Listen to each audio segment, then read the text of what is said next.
West by JosefK.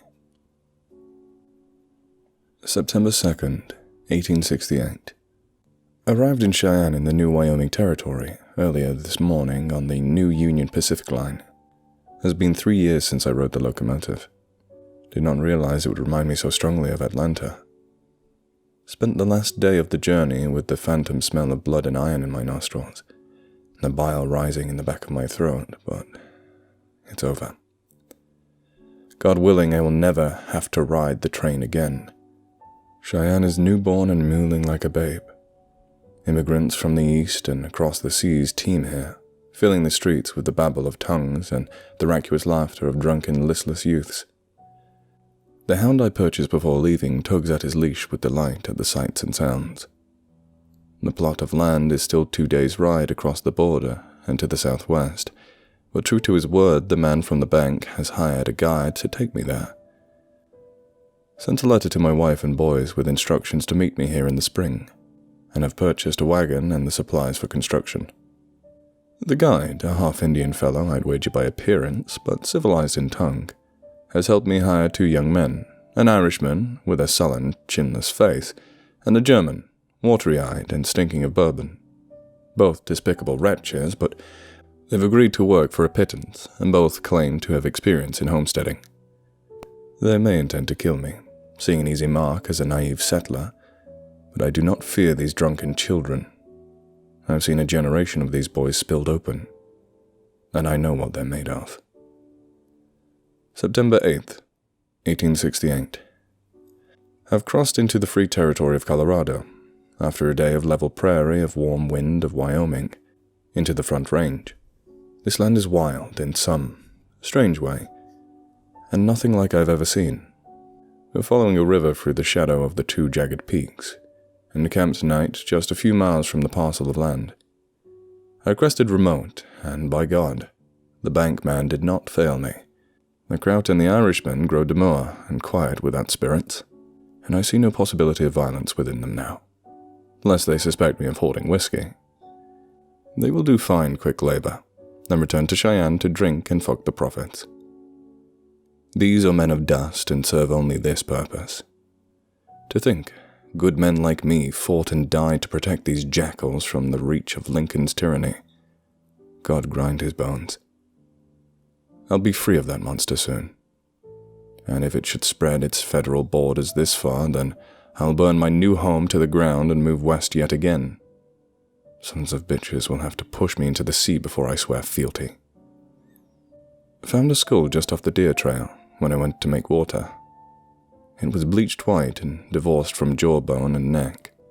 I try not to view this as important. Tomorrow we should reach the plot and begin. September 9th, 1868. The bankman has lied to me. The foul-stuffed pig. The plot of land clearly identified by compass and map is not the idyllic grove his words painted, but a swamp. A sodden hollow filled with mud and grass, ringed with broken and dying pines. I would flay my guide alive if I thought his wretch of an employer might feel the sting. I'm determined to homestead here, however. This may not be the land I desired, but it is mine, by God. The Irishman and the German fell the trees for me, and I have found the highest place, where the earth is damp the least. I'll tame this land. The hound does not like it here. He growls at the horizons and pads in small circles, looking always behind him. September 10th. Guide has vanished in the night. He was to spend the next days properly mapping the borders of my land, but he has fled.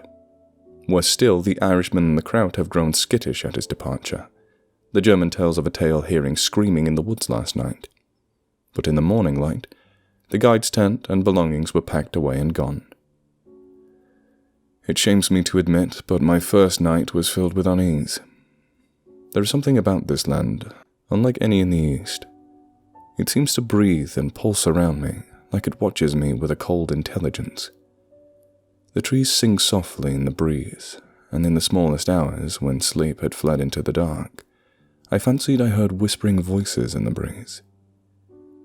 I will share none of this with the labourers. They are weak and callow enough as it is. If superstition infects them, I will be left alone here whilst they flee. September 14th. My hands bleed at the end of each day. I drive the boys hard, but myself harder. The skeleton of a cabin is complete now, but there is much more work to do. You do not think they have the stomach for real work, these dogs. They slow now that they see the rough outline, believing their work is at an end.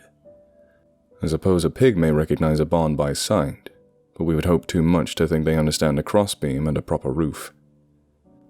My dread in the night has deepened to a level I scarcely am willing to accept. In the ebon black of night, I am an immigrant from a dead land into one that lives yet. Each creak of the trees seems to come from my own shuddering spine. While I hear no birds or beasts during the day, a fact that only now seems to have pertinence, the night is alive with the rustle in the bush. Occasionally I hear the crashing stomp of one of the drunkards slogging through the tree line to void his bladder. The boys have indeed brought out a stash of bottles, and they have taken to drinking themselves into a stupor each night, rationing the stuff to fend off the night. I won't speak of it to the likes of them, but I know they share my unease. Their eyes are hollow each morning, and I catch a glimpse of them whipping around to look wide-eyed into the trees as if they'd seen their deaths coming on padded feet. I've taken to leashing the hound at the edge of the clearing. He whimpers and shudders throughout the night, and when he wakes, he howls and barks at the sky. If he cannot make himself useful when the need to hunt arises, I will put a bullet in his noisy skull. September 15th. The German is gone. I suspected at first that he had turned his tail up, back to Cheyenne. It was wise not to pay him up front. His companions, sick with fear and delusion, entered the cabin and shook me awake to tell me that he'd been carried off into the night, same as our guide. I boxed his ears and dragged him into their camp, where, as I suspected, his belongings were gone, but the wretch refused to work until we looked for his partner. Combed the woods all day with no sign of the German. Some of the night's alien gloom lingers in the woods throughout the day, and I must confess to leaping at the smallest noise. The hound, finding his purpose again, tracked the German's trail, only to find it looped around the grove several times, spiraling outwards from the cabin. The trail soon vanished, and the hound began to strain at the leash, pleading for me to return him back to safety of our clearing. With the cabin in sight at the edge of the trees, I made an unsettling discovery. At twice the level of a man's height, a canvas rucksack hung from the dead branches of a massive grey and rotting pine. More unsettling, when I opened the satchel, I found the clothes of a much shorter man than I expected. This was our guide's bag. I will not tell the poor, fear-crazed Irishman when he returns. To credit his bravery, he still remains in the woods as night falls. I hear him shouting his companion's name as he follows the spiraling trail with no end. He's a fool, but braver than I believed. The dark swept over the land like a sackcloth of revelations, and there is an ice in my blood. I can no longer hear the Irishman now. The sounds of the night, the still unfamiliar tapestry of living bodies and the creaks of towering pines drown out his cries. I feel foolish, but I fear for his safety. September 16th. Woke in the moonless night to the sounds of screaming far in the distance, a whimpering, tearing shriek that stilled even the noises of the dark. I laid, unable to move from the bedroll on the wooden floor, unsure for a time if I had ever actually left the battlefield hospital of Atlanta and waiting for a cannon and musket fire. But it was only the one lone boy screaming in the dark, and I was helpless to save him. I clutched the rifle, and the hound lay shivering at my side. The boy screamed, his voice coming from every direction over the course of several hours before it dissipated into a soft whimper. We could do little but wait for daybreak. In the light of the day, I forced the hound back into the moor of the woods. I feel like witting and crying each time I contemplate leaving the swampy ring of trees, but even an Irishman deserves a cursory search. I found him near dusk. After following a now familiar spiraling trail, I reached the unnatural giant tree that once held the guide's belongings. It was fresh marked with jagged irregular cuts, exposing the rotting heartwood beneath. The cuts went high up into the boughs, and I had to strain my eyes to see, but what I finally made out made me suddenly ill. The boy lay cradled in 2 high branches, with his limbs dangling and cracked in a dozen false joints. His head was twisted, like he had sought to imitate an owl completely behind him. One glassy eye stretched wide with an empty socket, and his tongue lolled from his frozen jaw. He is owed a Christian burial, even a Papist such as him, but I will need to fell the tree to fetch his body. I wish I had the strength and will to do it now, but the night of lost rest before and the day's gruesome business robs me of my desire to do much besides sleep. September 17th. I am leaving this place. I lose all that I own, but if I leave in a few hours with the safety of dawn, I leave with my life. I will see my wife and boys again. Woke this morning to find a flinty grey dawn that never turned blue, but only drizzled thin vapour of rain. The idea that I could have ever dreamed of living here sickens me now. I sat all day on the porch of the house, the very ground of the meadow looking threatening. The jagged teeth of the trees against the grey sky and the lapping of the puddled water in the wind gave me an uncanny feeling of being inside a gargantuan moor that had been closing down on me since I arrived. I was still determined then to reclaim this land, to fill the bog and fell the trees and make the fertile black soil work under my plough. How foolish now. With the fall of night came a whipping wind, buffeting me with a heavy damp air. When the last thread of light had been cut, the hound stood to his feet and strained against the leash, hair on end and teeth bared. He strained on the leather leash that held him and began to growl, a low menacing sound.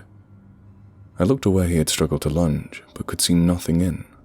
No horizon between the ground and forest, or forest and sky. Just blackness. When the leash broke, it made a popping sound like a firecracker, and the hound bolted into the black. I heard the angry rhythm of its barking as he was absorbed into the dark. Then it ceased, and I heard a sharp squeal. Then silence. The crowding throng of life that I had felt each night before was utterly silent, the only sound the dry rustle of the pine. I shouldered my rifle and fired once into the dark, and my skin rippled as my insides froze. In the bright flash of the rifle, I saw a phantom impression of the world inside the gloom, pale trees and wet earth.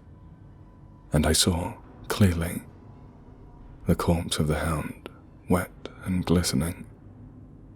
Besides it was the shape of some foul thing, crouched on crooked legs, like the limbs of some beast. It held some dark portion of the dog in its splayed fingers. It was upright, and staring straight at me. All I saw of its face was the bright diamond glint of 2 eyes, and teeth. So many teeth. The gunshot rolled down the valley in the darkness, and I heard no movement from the blackness beyond. With all the speed I could muster, I fled for the cabin and barricaded the door with every crate and unused hearthstone I could find. Gripping the rifle tight, I did my best to lay perfectly still and swore to leave the first light. When sleep finally came, it was fitful, and I awoke only a few hours later to the strange pinprick burning in the back of my neck. I came awake to find the head of the dog, perched like a trophy on the top of the barricade, which yet lay intact and undisturbed. Around me were the hellish tracks of some beast, with mud shapes that defied identifications. I put my hand to my throat and felt the line of small drops across it, blood welling up from the delicate scratch that ran from ear to ear. The room was empty and fortified from within, but it had been in here with me moments before. It had marked me, toyed with me, and left. And so, at first light, I will leave. September 18th. I am 10 miles from the cabin, and I curse myself for a fool. With the morning sun and the meadow steamed, I felt somehow safer. But I still packed my lightest valuable tools and left the cabin. 5 miles down the road, doubt set in. I have stopped to eat on this small bluff looking out over the glory of God's creation, and I have made up my mind. Reading yesterday's entry flushes me with shame. What a coward I was. Whatever that thing is, it's a beast, and I am a soldier. I will hunt it, trap it, and kill it. What God and Grant could not grind out of me, I will not relinquish to some wild animal. I will not leave my wife and sons paupers. I will be a man. I will return.